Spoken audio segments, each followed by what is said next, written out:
What the hell? What the hell? What the hell? What the hell? What the hell? What the hell? What the hell? What the hell?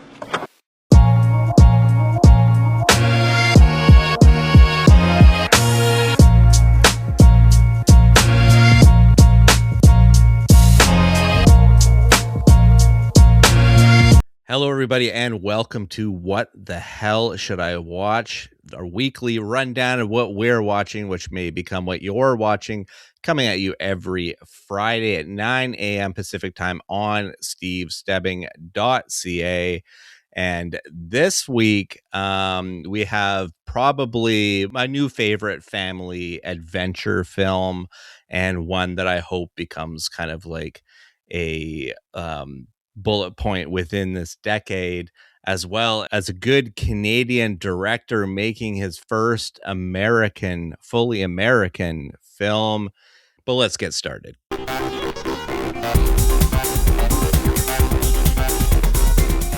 All right, fresh for your eyeballs. And I would say that this became one of those honorable mention anticipated films within the lineup this summer for films. And I don't think that this was on anyone's radar to be like a fantastic film by any stretch of the imagination, but it's part of the continuing dominance of 2026 for Anne Hathaway. This film is The End of Oak Street. The Platt family bands together to navigate their new surroundings after a cosmic event transports their suburban neighborhood to someplace unknown. Starring Anne Hathaway, Ewan McGregor, Maisie Stella, and Christian Convery. Written and directed by David Robert Mitchell. And David Robert Mitchell did It Follows. So yeah, he writes and directs this film. It's produced by J.J. Abrams. So I feel like that's where it kind of has that Spielbergian, like 80s kid adventure feel to it. Like this feels like a Jumanji or The Burbs, or, you know, take a crazy situation and drop your nuclear family into it. I got more like horror elements from the trailer.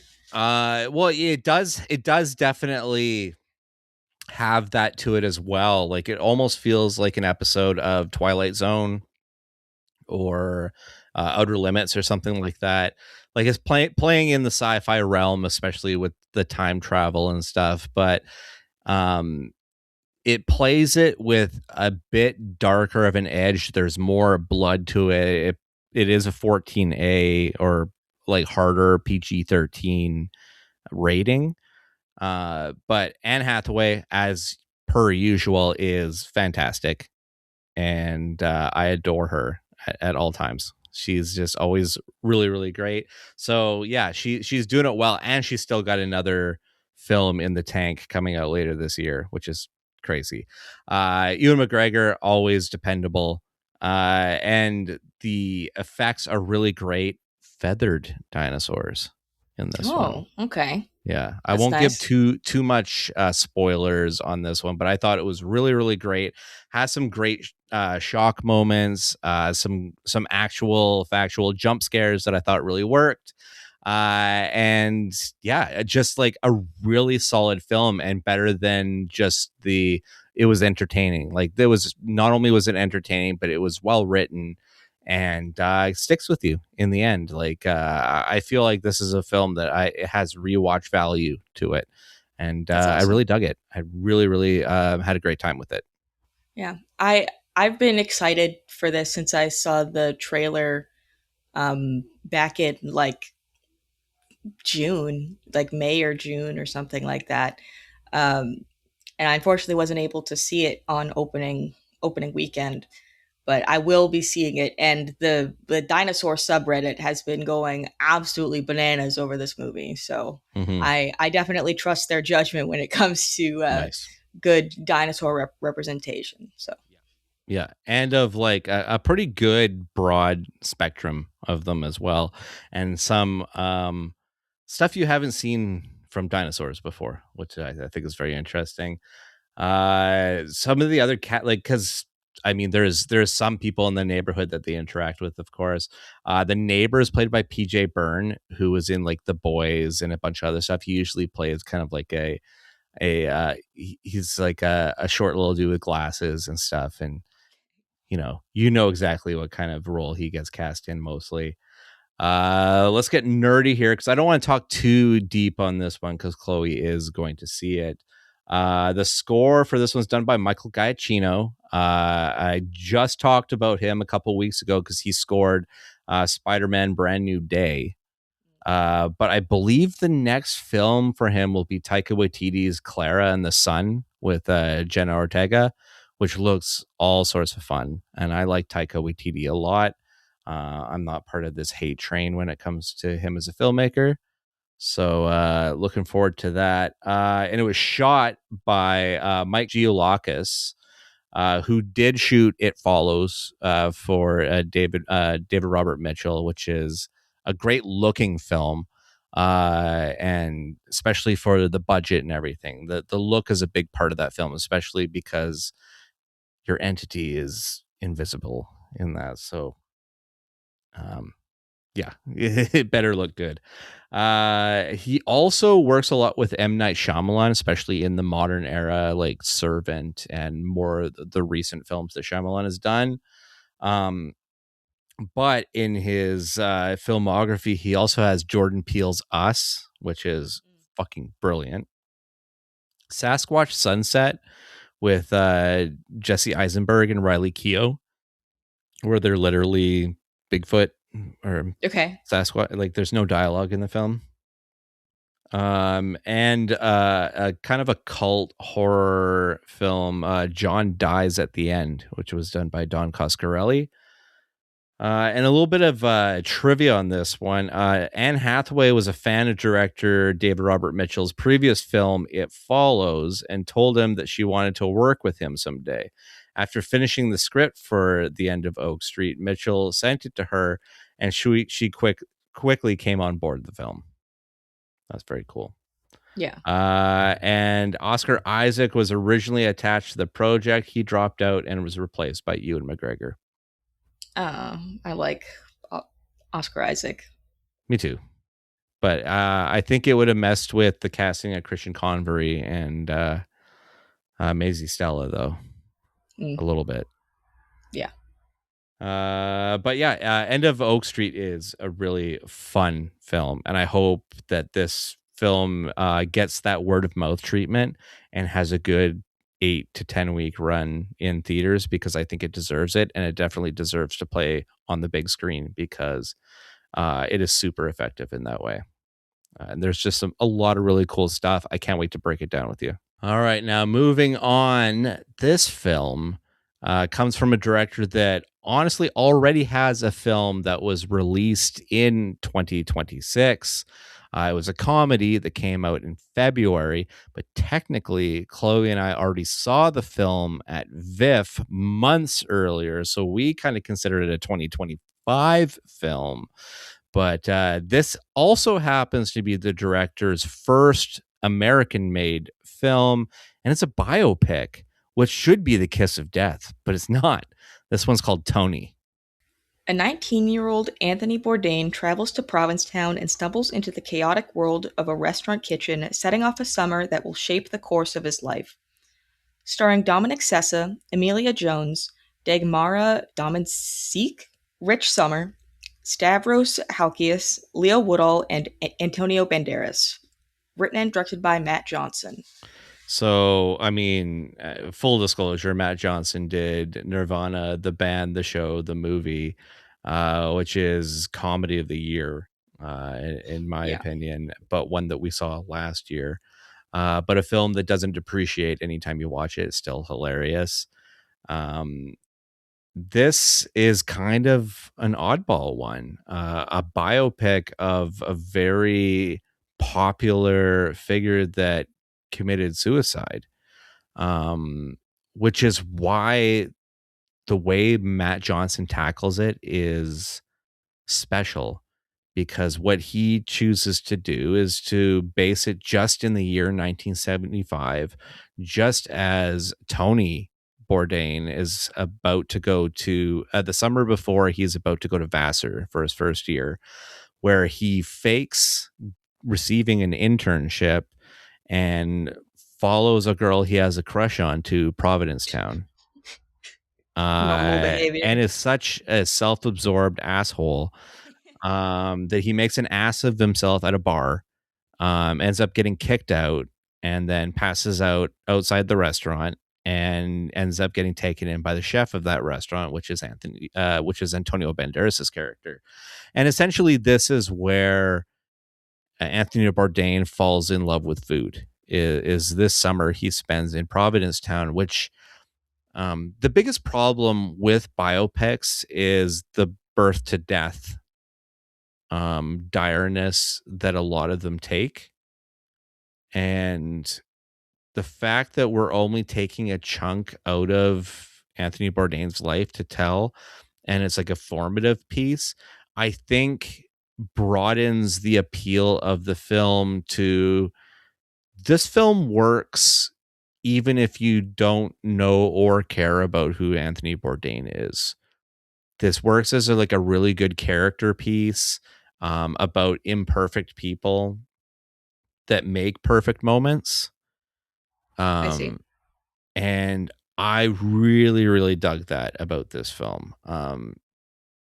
There's like moments of hope in this film that are great, but there's like, soaring highs, crushing lows, but like the thread of reality in between, which I really, really like. And the fact that Matt Johnson seems to like to make these stories about pretender boys that are pretending to be men and getting owned by that aspect. Right. Getting humbled by it, you know what I mean? And I think that's really interesting. The aspects from Matt Johnson's own life, everything that he brings into this film is really interesting. And as far as a film and seeing his growth from film to film, is really, really great. I think Tony is one of the true masterpieces of 2026. I really, really love this film. This will probably easily end up on my top 10 at the end of the year at this point. I don't see, I don't know where it lands on the top 10, but it's definitely in that top 10. And it just cements my love of Matt Johnson as a filmmaker. I think he is just a really, really intuitive, creator, and I really dig him for that. I think you would like this film too, even if you don't know or care. Like, know or care about who Anthony Bourdain is. I think you will like this movie. I do know who he is. Yeah. That's why I say know or care. Right. You know what I mean? Like, you can know who he is and be like, I don't really watch any of his stuff or read any of his books or cared about any of his stuff. Right. But yeah, I think you'll really like it. Just being beyond just about a guy, but just being a good movie. Let's talk some nerdy stuff in this. The score for this film was done by Jay McCarroll. Oh, yeah, and it's of course. Such a great score too. It's like this contemporary score that really, really works well. Kind of like ageless and stuff. And Jay at the keys. It's just really good stuff. But this is where it kind of floors me. The film was shot by Michael Bauman, who is like a really accomplished cinematographer, in the fact that the last film he did was One Battle After Another for Paul Thomas Anderson. Oh. So now then doing the new Matt Johnson film. So way to go, man. Like, that's fucking awesome. And again, the film looks impeccable. I love this little shore town and just how picturesque it looks on screen. I was really, really lucky to see it in theaters. Actually, at where I am in the Okanagan as of today, is now playing in my city. Finally, it just waited an extra week, but yeah, this is a really great theater movie for sure. And yeah, like I was saying, Matt Johnson, this is his first American film. It's actually his first time filming a movie outside of Canada at all. And Johnson considers Provincetown, Massachusetts to be the most cooperative city he has ever shot a movie in. So this is truly, truly great. A marked episode because this is one of the best movies of the year, and one of my favorite reviews to give this year, because this is such a great film. All right, let's move on to a film that actually Chloe told me about last year. And not only was it last year, it was also on her top 10 for 2025. But Neon picked it up, and in Canada, Elevation has it now. So we finally are going to realize this film in theaters. This is It Ends. Friends on a late-night food run become trapped on an infinite highway with otherworldly terrors lurking beyond. Confined in their Jeep Cherokee, they must decide whether to accept their fate or attempt escape. Starring Phineas Yoon, Akira Jackson, Noah Toth, and Mitchell Cole. Written and directed by Alexander Ullum. This is honestly a wild one because where I noticed this before you actually brought it to the show, it was like rentable on Letterboxd, because Letterboxd has like kind of like a rental store within their app for, I guess, films that don't have distribution. So it's like a little launching point. Then Neon gets their hands on it, who is a great studio. We love Neon here. And then Neon is hooked up through Elevation. So that's how we get kind of like a full North American release for a really tiny film that is so incredibly lo-fi. There is nothing that you can't do in phone, in camera in this film. The creepiest things to it are, I guess, the large crowds of people at some points, which is probably just reused people with different clothing, and using 3 or 4 people to just basically just stand in the forest for that one sequence. This movie is really fucked up though. It's like a showcase of desperation and slow insanity. Slowly, like, where, like, is the point, what's your threshold? Like, where do you let go? He went all the way to the end, which is crazy. I mean, the character of James, I didn't realize was such a fascinating focal point until really that third act. Because it's kind of like hard to say who you're focused on. You basically start off this movie with 4 people on a snack run. How I kind of saw it was like each chapter was a person. Like each chapter we kind of a little bit more zeroed in on one person, and that person is the one that's losing it. Like is the next one in line. I do like I'm just going to pick up this person who's given up as a field. Yeah. And they're just going to have to talk to me. This film's smart and it's inspiring. I found well told films that you can make for your paycheck really interesting.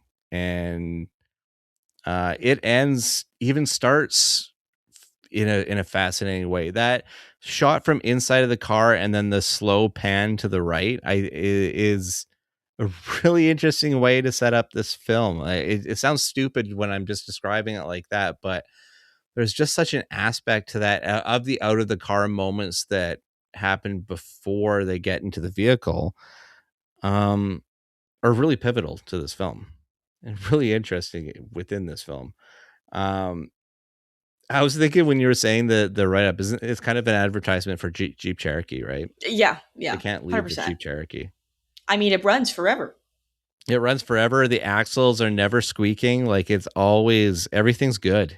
Everything is always consistently good on that car. Even when you're stuck in purgatory hell, the car's going to keep going. The car's going to be fine. You're going to be fine. You might not be fine, but the car will. Be fine, but the car will make it through. This is a great film, and it's cool that it's going to be released in a year where kind of more liminal horror has been taking hold. And I think it has I a think better it's a perfect chance. spot. I think Yeah. it's got a better chance. Yeah. Being released now, especially being released now opposed to last year, Yes. given everything that's happened. So, and I believe Alexander Olam is a YouTube guy as well. Is he? Yeah, I believe so. So that's just like continuing the trend, right? So, interesting stuff. And yeah, I hope hope horror fans latch into this one, and Yeah, for sure. we get more of these kind of films on the big screen. All right, let's dig into a film from a guy that was at one time one of my favorite directors on the planet. One of his movies still sits in my top 4 on Letterboxd. It's unwavering at this point. No matter how many films he gets deep into his career, that one will always stay. But where does this one lie in my rankings? This is Her Private Hell. A hypnotic, unhinged thriller with an original story promising plenty of glamour, sex, and violence, starring Sophie Thatcher, Charles Melton, Havana Rose Liu, Christine Froseth, Shioli Katsuna, Aoi Yamada, Dougray Scott, Diego Calva, and Hidetoshi Nishijima. Written and directed by Nicholas Winding Refn. And Nicholas Winding Refn is a Danish filmmaker who did the movie Drive with Ryan Gosling, which is that film that's in my my top of all time. I also did Bronson, Valhalla Rising, Only God Forgives. He's made films that I really, really like and that are in like my favorites of all time. So when I see this one kind of come out of nowhere, it stars Sophie Thatcher, who is on a real hot streak, in my opinion. I really, really dig her. And Charles Melton is really great. I'm thinking, okay, this is exactly the kind of neon nightmare that I want to get into. Sadly, this film, which is basically about a fictional city where there is mist descending on it, a mysterious mist, and Sophie Thatcher is some kind of adopted daughter of like a gangster, and Charles Melton is a military man that's looking for his daughter who he thinks has been dragged into hell. And it is these two storylines that intersect in the most confusing of ways because this movie is a fucking mess. Just a thorough narrative mishmash that is style over anything. And I love Winding Refn's style. He frustratingly goes by his initials in this one, a film by NWR. And okay, there's just so much pretension in this movie and not enough thought. It's colorful, but it's almost garishly so. And the production level really sucks compared to a lot of Refn's work, which seems pretty impeccable. This one feels lazy in a lot of degrees and just kind of leaves yourself saying, what? At the end of the film. And honestly, what a waste of time. I hate that. That's what I was really bummed about. I wanted to pull substance out of this film, but nothing at all. I just have nothing for this film, and it's so disappointing because I really do love Nicholas Winding Refn a lot. Let's get some nerdy stuff on this film. The score was done by Pino Donaggio, who's been around for decades. I mean, he was Brian De Palma's guy through that early part of the 80s, like the big De Palma era, especially in kind of like the Giallo mystery inspired De Palma. But he also did The Howling, that classic werewolf film. Don't Look Now with Donald Sutherland, classic Nicholas Roeg film. Piranha, the original film done by Joe Dante. And always got to bring up the bad, Seed of Chucky. Oh, no. I love Seed of Chucky. I like Bride of Chucky and I like Seed of Chucky. Bride of Chucky is a lot of fun. Seed of Chucky is the one, the Glenn or Glenda one, right? It might literally just be because I am very obsessed with Jennifer Tilly. Oh, okay. And Jennifer Tilly plays herself in that one. Yeah. As well as Tiffany. Yes. Good stuff. It was shot by Magnus Jonk, who I talked about recently, because he did arguably he did a film that was probably worse, and probably felt like more of a waste of my time, called Psycho Killer. It was really bad. It's on Disney Plus. I do not recommend it. But the next film he shot is for Jeremy Saulnier, and it's a new horror film called October. And it's got Imogen Poots in it, reuniting them after Green Room. So I'm definitely excited for that. Of course, I gotta get some little trivia to get a little more catharsis out of this one. Charles Melton accepted the role before even reading the script, citing the opportunity to work with Nicholas Winding Refn as reason enough to sign on. Probably should have waited for a script. And this one kind of gives you insight even more. Nicholas Winding Refn wrote the script daily during production and even changed the film's ending midway through shooting without informing the cast or for crew. fuck's sake. According to Refn, only he knew how the movie would end for much of the production in order to preserve a sense of curiosity and unpredictability on set. No, stop with that. Stop with that. Nobody wants that. That helps nobody. This is just your ego. Like, that's all that is. No. Yeah. Again, large waste of time. Even if you're a glutton for punishment like me and was like, well, it can't be horrible. This is the guy that did Drive. No, that really was like a neon ray gun right to the junk. Not cool. Moving on, another filmmaker who I have adored at some points in my life, mostly around the 2000s-ish era, Guy Ritchie. Is a guy that he makes some weird studio films every now and then, but then he also comes through with the low-key action thriller, and that's what he did again with this film. It's called In the Gray. When a ruthless despot steals $1 billion fortune, they're sent to take it back, an impossible heist that erupts into a deadly game of strategy, deception, and survival. Starring Henry Cavill, Jake Gyllenhaal, Isa Gonzalez, Fisher Stevens, Rosamund Pike, and Christopher Hivju. Written and directed by Guy Ritchie. Tough guy bravado action is kind of a thing that Guy Ritchie has always been good at. When he emerged on the scene with Lock, Stock, and Two Smoking Barrels and Snatch, it felt that's a different one. That's like a London underground gangster, but it was still a tough guy one, very much based on snappy dialogue. And the snappy dialogue thing is something that he's kind of kept pretty consistently throughout his career, with stumbles here and there. Like he did the fucking Aladdin movie. The live action one with Will Smith. Oh, he did that one. So I mean, there has been, like obviously, like, hey, we're gonna give you a lot of money to do this film. Why not? We're gonna do it. But when he gets back into kind of his element to making his own kind of action thrillers, he also finds this sweet spot, and he's combining in this film with actors he's already worked with before.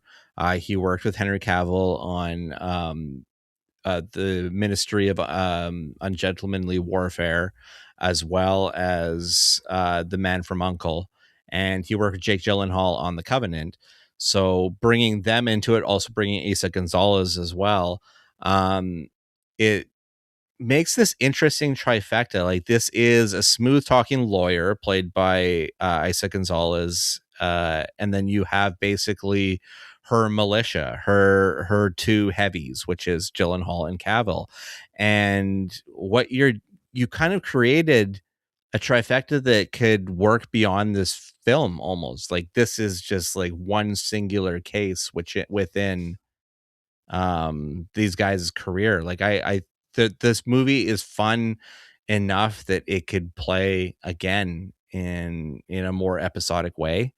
And needless to say, I dug the charm of this film. Like, this was kind of smart guy action, and with attention to character, attention to dialogue, and not being dumb about it, being flashy, being smart, and just being an overall entertaining film. And I honestly think that studios let this film down really, really badly, because it's listed as a box office bomb, and it's because basically Lionsgate pulled out of distribution like right near release, leaving Black Bear to like scramble and find their own release. So then they ended up releasing it themselves, only to a select amount of theaters in the US. It didn't screen in Canada at all, and it failed.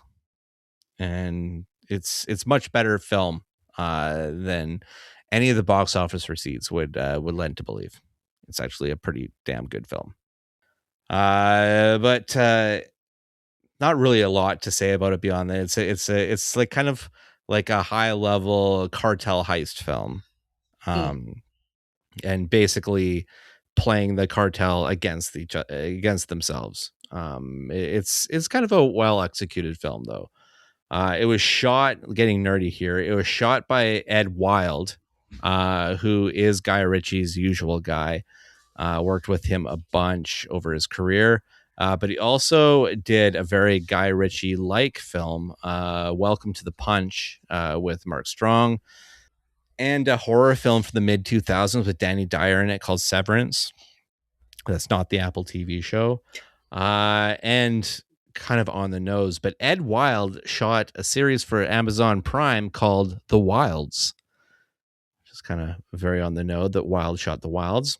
As well as an HBO martial arts series called Warrior, which is a damn kick-ass show. But yeah, this movie got severely fucked over when it came to release. I feel like it's an actioner that would have played well on the big screen. I was happy to watch it at home, and I see this one doing some streams when probably eventually it hits Prime Video. But yeah, it'll just be that, holy shit, I didn't know that there was this movie with Henry Cavill and Jake Gyllenhaal. And yeah, it did exist, and they did try to get into theaters. So it is what it is, right? Yeah. All right, let's move on to a 4K release of one of my favorite movies of all time, a very special film to me. Finally got to break out my Arrow edition.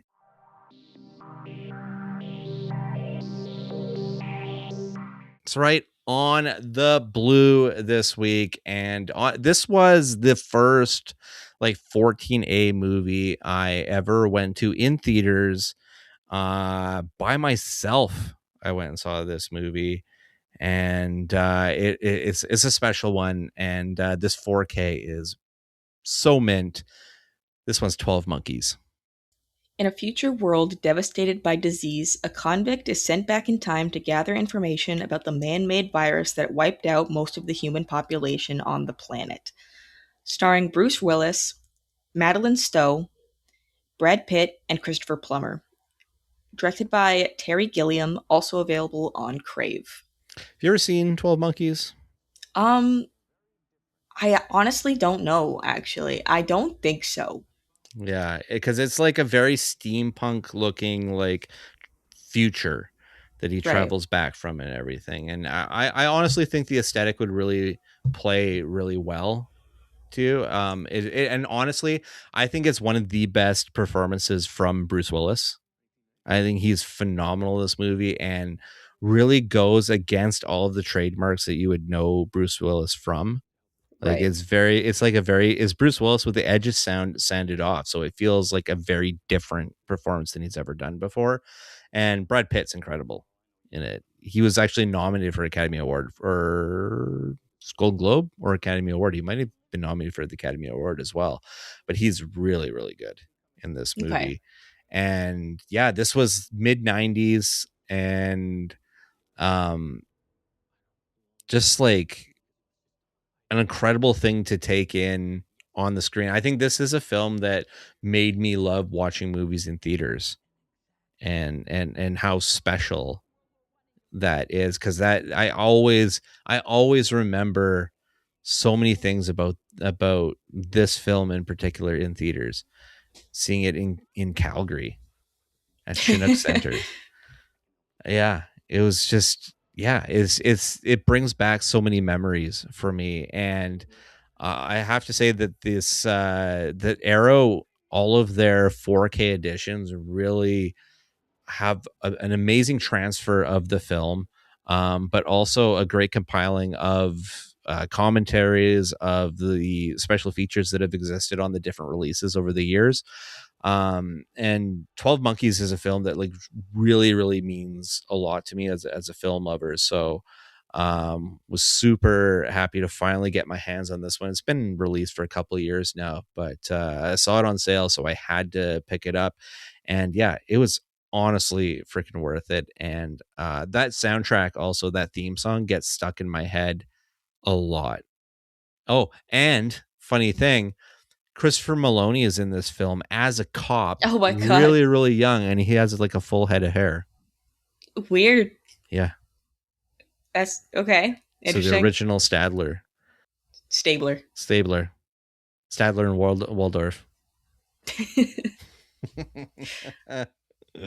But yeah, 12 Monkeys are really great. I'm gonna put it on your list of homework eventually. You're eventually gonna have to watch this movie because it's really, really, really great. And then I can break down more of this trivia that I found of it, and you would care a little bit more about it, maybe. But yeah, it's killer, and I'm sure I'm preaching to the choir. If you already love this movie, you might have it on, I think, the best edition you could possibly get it. All right, one thing, one brand new thing to talk about streaming right now.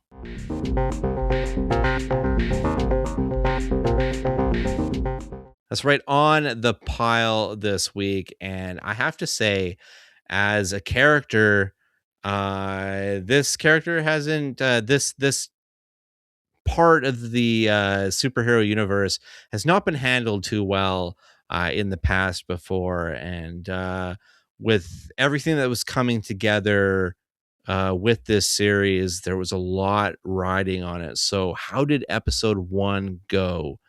This is Lanterns. Follows new recruit Jon Stewart and Lantern legend Hal Jordan, two intergalactic cops drawn into a dark Earth-based mystery as they investigate a murder in the American heartland. Starring Kyle Chandler, Aaron Pierre, Kelly MacDonald, Garrett Dillahunt, Poorna Jagannathan, and Nathan Fillion. Created by Chris Mundy, Damon Lindelof, and Tom King. Available on Crave. Side note, Julius loves Nathan Fillion. Yes, and Nathan Fillion hasn't shown up in the show yet, but he is Guy Gardner. We've already established his character in Superman. He will be showing up, bowl cut and everything.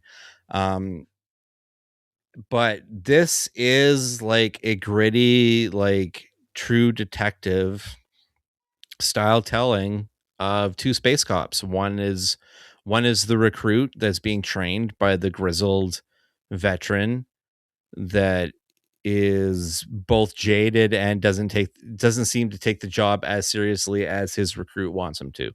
Like this is Green Lanterns, this right? Is Green Lantern, yeah. So yeah. Kyle Chandler is Hal Jordan, and Aaron Pierre is Jon Stewart. And I feel like the archetype is set up really well. I believe we're getting to Martian Manhunter territory, and that's really exciting because that's, shapeshifters, people that can more chameleon, change identity and stuff like that. And Kelly MacDonald as the local sheriff is really great. They're setting up all the archetypes really, really well. I'm curious to see where this show's going to go. I'm excited about it, and it's something within the DCU currently going under James Gunn. Television is where he gets it right, because I feel the same about Peacemaker when I watch it, that I'm excited about what I'm watching and I'm excited to see what comes next. So Lanterns has that for me, albeit a very different tone than Peacemaker. Peacemaker obviously plays to comedy a lot more. But I'm digging this show, and Damon Lindelof, the guy did Lost. He did that Watchmen series on HBO, which was great. So I have a lot of belief in Lanterns, and I'm excited to see where it goes, and then I'll bring it back to the show once it's over. But very cool show. But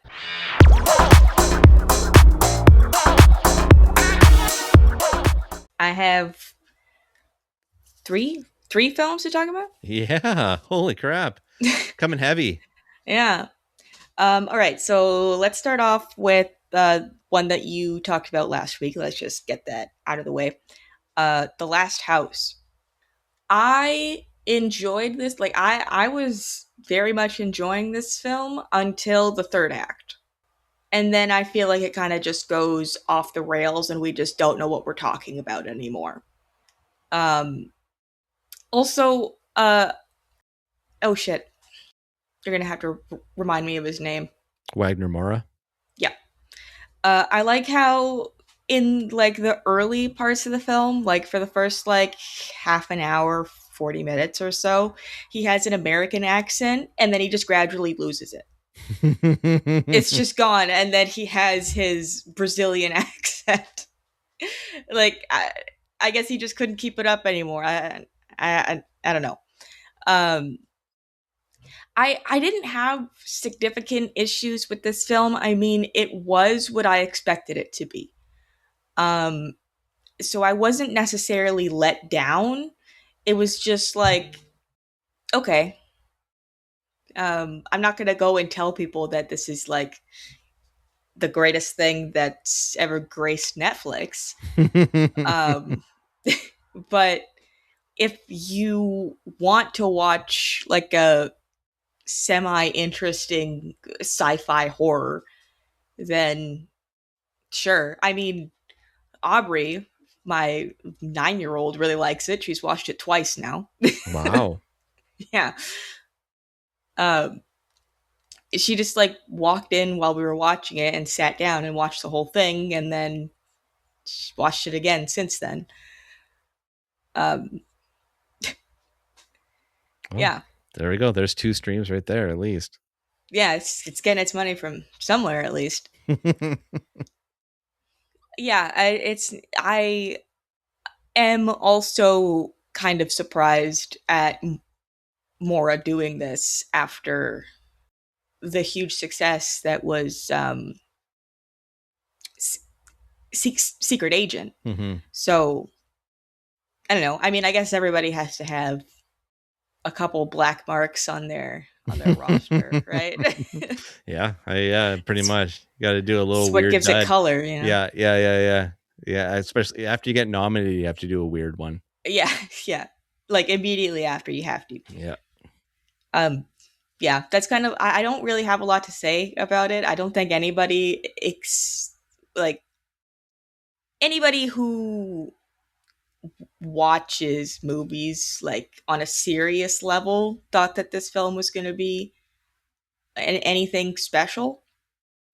It is very Lovecraftian though. Mm-hmm. Like those are Cthulhu monsters, like they are. Mm-hmm. And it's just it's kind of funny to me that when you like try to look it up and be like, is this supposed to be Cthulhu? It's like, no, it's not at all. It's nothing like that. Yeah, it is. It's exactly like that.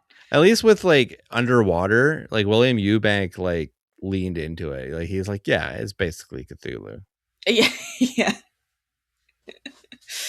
Like it's not copyrighted. You could do Cthulhu. Yeah. Like there's no problem. I love Cthulhu. There's a new Cthulhu game coming out. Nice. Excited for that. So, but yeah, that's all I have to say about this. If you like Cthulhu and you don't mind a movie being kind of bad, then watch it. It's fair. It's fair. All right. So next one I'm going to bring is a film. Oh, sorry. I thought this film came out this year. It came out in 2022. Okay. Whoops. Called American Carnage. Even though it came out in 2022, it is on point socially today. It largely follows a is he Cuban American? Dominican American? I don't know. He's some kind of Latino American. And the governor of their state basically enacts an order that's like, we're gonna arrest all the children of immigrants and we're gonna lock them up. So ICE raids. Yeah. Like that's what it is. And this is a horror comedy. I'm worried to say anything about this because it goes so absolutely off the rails. So they're thrown into an ICE facility. The supporting lead actress is Jenna Ortega. Okay. The lead actor is Jorge or George. I think it's pronounced Jorge. Jorge Lendeborg Jr. Okay. Oh yeah, he was in Bumblebee. Yeah. Yeah. And he was in the weird the Netflix movie, the vampire Netflix movie. That movie is terrible. Night Teeth. Oh yeah. I was thinking of the Owen Wilson, Salma Hayek, like weird drug addiction movie. Oh, Bliss. Yeah. That movie is fucking weird. I liked that movie. I don't know. But they're locked up in a legitimate ICE detention facility. Mm-hmm. And then they're given the opportunity to kind of work their way out if they go and work at this old folks home. And things just kind of escalate in there. Like there's weird stuff going on. The patients sometimes just kind of freak out, but it's kind of like, oh, it's just because they're old. And they're like, it's almost like a Get Out situation. They're like, you're gonna die here. You need to leave, like that kind of thing. Mm-hmm. And it's like, whoa, what's going on? And the warden, like literal warden of this old folks home, is Eric Dane. Oh, rest in peace. Yeah, the late Eric Dane, and he's great in this. He's fantastic in this. Nice. It's a good movie. Like it's a fun watch. Like, but like it's still a wild ride because I'm leaving out a lot. Nice. Yeah. I had no idea about this movie. I just stumbled across it, and I was like, this seems largely like a commentary on how immigration is handled in America, and that's how it starts as well. Like I totally forgot that it was a horror when I turned it on, and then it just takes this crazy turn. That's quite the turn. Yeah, so I would recommend this movie, but I feel like it's a specific audience that would actually enjoy this. And then the last one, which I wasn't expecting to be added to the list, I just brought it up. Like, oh yeah, I saw this. Is I don't even remember what year this. I have no clue what year this came out. Like early 2000s or something. No, it's like was it that late? Yeah. Oh my god, it looks like it came out around the same time as like 300. Well, yeah, it was after 300. It came out. Immortals with Henry Cavill and Mickey Rourke. 2011? 2011. Yeah. I just turned it on because we were looking for something to watch for like ever. And I was like, whatever, I'll just put this on. Julius loves this mythology stuff, so whatever. And he's never seen it. I didn't know anything about this. I turned it on. I was like, that's Henry Cavill, sure. And then I was like, is the bad guy Mickey Rourke? Yep. Definitely is. Look, it's not Gods of Egypt, okay? Gods of Egypt is way worse. Way worse. I mean, it looks like they had fun doing it, at least. I know Cavill did, because he's a fucking nerd. But And I can't with Zeus literally killing his son and then crying that his son is dead and being like, this is what war does. No, that's what you did. You literally smashed him into a million pieces and now you're crying about it to your other kids that you haven't killed yet. Like, what's going on here?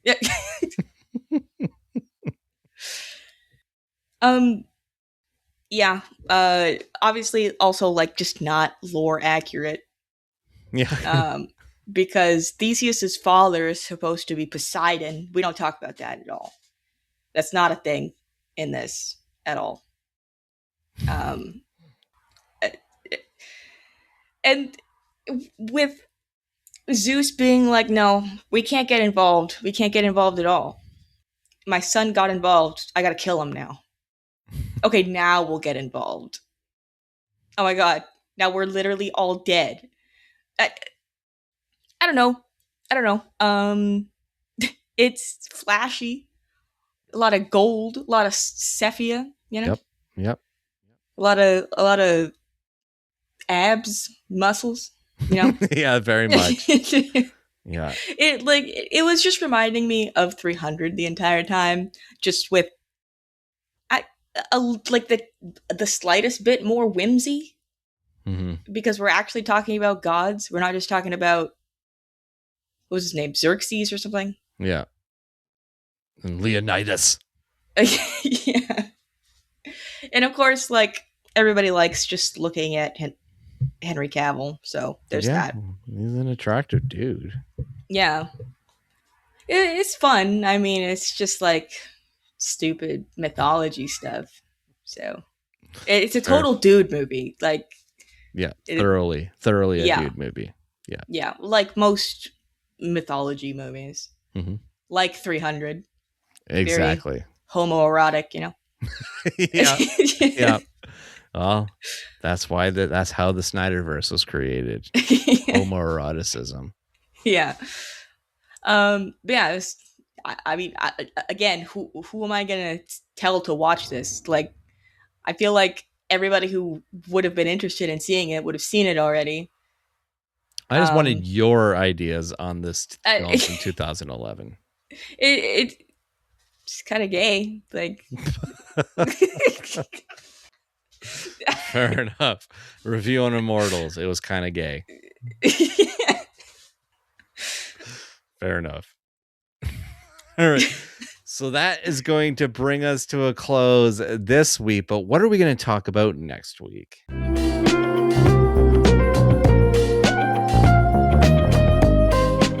Next week on the show, heading back into another horror franchise. I don't even know what number this is. 6? This is number 6.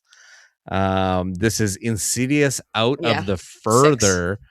But in order for me to go see this one, I actually have to watch The Red Door first, because I had not watched that one. I just realized. So expect both of those reviews. As well as Jason Statham has a new action film out called Mutiny. Taking down human traffickers or whatever, just whatever he does. Insert bad guy here. Also, Willem Dafoe has got a new, really well received drama comedy called Late Fame, playing a writer. And any film that has Willem Dafoe as the lead has my money, that's for sure. Antichrist. Yeah, exactly. Oh, Jesus. Oh my God. That's like a jump scare. Spa Weekend. Isla Fisher, Michelle Buteau, Leslie Mann. Looks fun and light. The Magic Faraway Tree. I don't know much about this one. It's like a family fantasy film. Andrew Garfield's in it. And it was written by the guy who wrote Paddington and Paddington 2. So that's fun, as well as Finding Emily, which is a little Brit teen romantic comedy. Looks kind of cute. Keep seeing previews for this one, and it's finally coming out. So, me, big fan of rom-coms and everything. But you know what, though? If you make it British, yeah, I'll watch it. But that brings us to a close here. You can find me on Twitter, Instagram, Letterboxd, Threads, and Blue Sky at The Stevel Dead. You can find me on Letterboxd at HoneyBunChloe. You can also find all of the episodes for this show on stevestebbing.ca or go to the YouTube page and please like and subscribe. You can also find us on shiftheads.ca. You can hear me a few different places. First, on After the Credits with Marina, Bill, and Melissa. You can find those episodes at atcpod.ca. You can also hear me on Tremble, the Horror Podcast with Kurt and Taylor. You can find those episodes at 3angrynerds.com. And you can also hear me now on Kelowna's AM 1150 every Friday just after the 8:30 news break. And you can also hear me on Shane Hewitt and the Night Shift, Friday nights at 8 p.m. Eastern Time on Toronto's News Talk 1010, found on the iHeartRadio network. You can also get all of those episodes wherever you get your favorite podcast. And that does it for us. We've emptied out our list for this week, so until next week, bye-bye.